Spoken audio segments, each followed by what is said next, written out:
এই পিঠার ডিজাইন করার জন্য আমি ব্যবহার করেছিলাম চামচ, ব্যবহার করেছি ছুরি।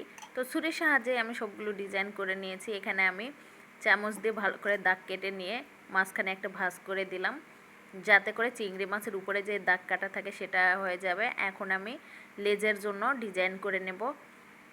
ছুরি দিয়ে ভালো করে এখন লেজটা আমি কেটে নেব। যে আমি সুন্দর করে লেজটা কেটে নিচ্ছি। এরপর আমি ভালো করে সুন্দর করে ডিজাইন করে নিচ্ছি। চিংড়ি মাছের প্রায় শেপটা চলে এসেছে, দেখতেই পাচ্ছেন। তো আমার ভিডিওগুলো যদি ভালো লেগে থাকে অবশ্যই সাবস্ক্রাইব করে পাশে থাকবেন, লাইক কমেন্ট করে। আপনাদের একটা সাবস্ক্রাইব আমাদের অনেক বড় উপকার করতে পারে।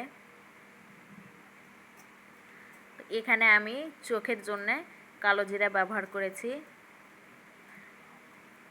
তো কালো জিরা, তারপর লং, এগুলো ব্যবহার করা যায় চোখের ক্ষেত্রে। দেখুন দেখতে কতটা সুন্দর হয়েছে। তো ভালো লেগে থাকলে অবশ্যই পাশে থাকবেন।